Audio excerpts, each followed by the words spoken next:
We need to talk about a good woman is hard to find. First of all, whoa, like where do I even begin? If you love all things film and funny skits, don't forget to like, subscribe and hit the notification bell so you know when I upload.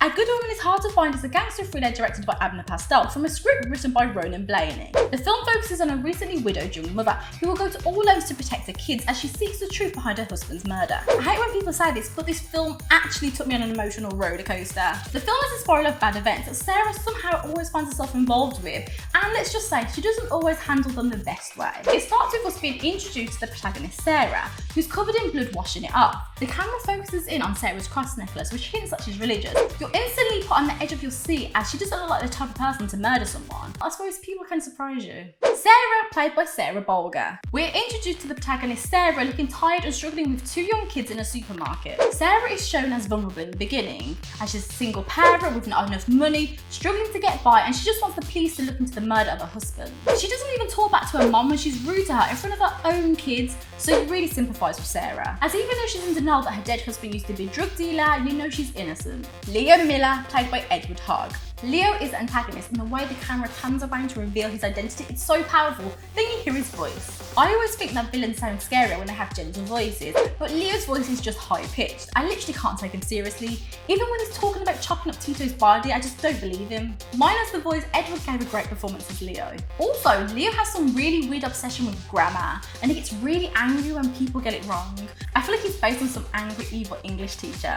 Tito, played by Andrew Simpson. I feel conflicted with Tito's character, as he forced Sarah to hide drugs, he held a knife to her throat, and he raped her, which makes you hate him. But he also has really kind moments where he buys food and sweets for Sarah and her kids, and tries to make himself the man at the house. Wait, is that grooming?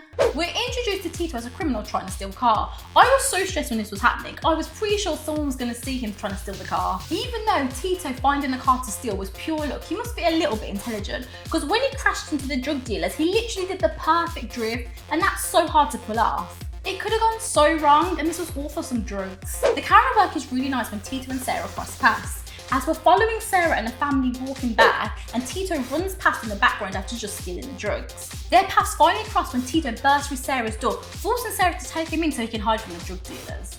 I didn't really feel sorry for Sarah when Tito returns the second time, because mate, if somebody broke into my house and I had two young kids, I'd be calling the police, even if I didn't have any kids. Did Sarah really think Tito wasn't gonna return? He's a criminal, of course he is. Plus, Sarah's dead husband was a drug dealer, so I thought she would have known better, but I suppose love can make you blind.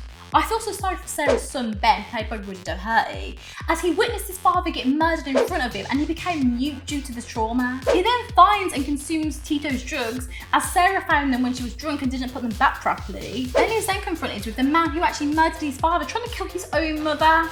Gosh, this boy has it hard.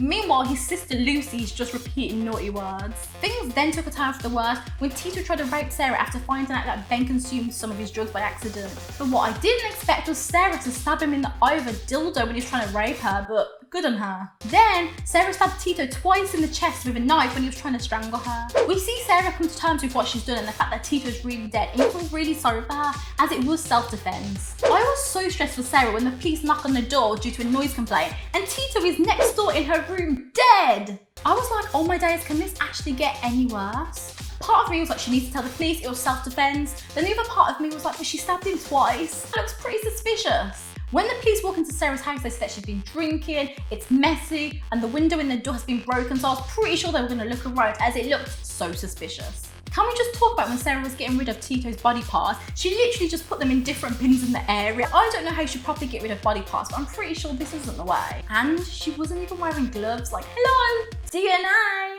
We really see Sarah's character arc when she forces the police out of her house and stands up to her mother later on. When Sarah chopped up Tito's body parts, it was literally like a nightmare, and I honestly didn't think she was going to be able to go through with it. Especially when she threw up, I was like, she's done out here. The camera work in this film is great and really playful. I love when Sarah's looking for weapons to chop Tito's body up, and all the sides are blurred and she's just focusing on the weapons, as it really represents how she's feeling right now and she's not in the right frame of mind. Sarah's frame of mind is also represented when she's chopping Tito's body up. There's a mixture of close-up and slow motion shots.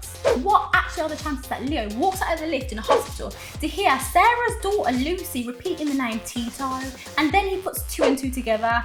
What actually are the chances? Sarah is so unlucky. Everything that Sarah does actually feels like an accident. It's almost like she gets herself into these really bad situations and just has to deal with the aftermath. When Sarah forced Leo to explain how he killed her husband, I knew she was there with an agenda and to get revenge. This is also backed up with when Sarah takes the CCTV footage so no one knows she was there. I love the music in this scene as it almost has a warrior feel to it. I love how in the final scene we see her in the first place we saw her, in the supermarket with her kids. However, this time her hair's done, her makeup's done, and she's in control of the kids. Sarah then gets her own back on this really rude supermarket worker who asked if she was a prostitute in the beginning, so it ends on a really good note. To be honest, I can't believe Sarah actually got away with it, and Tito's death was actually pinned on a drug dealer, so it all worked out. Let me know what your thoughts are on the film. A Good Woman is Hard to Find in the comments down below. If you love all things film and funny skits, don't forget to like, subscribe and hit the notification bell so you know when I upload.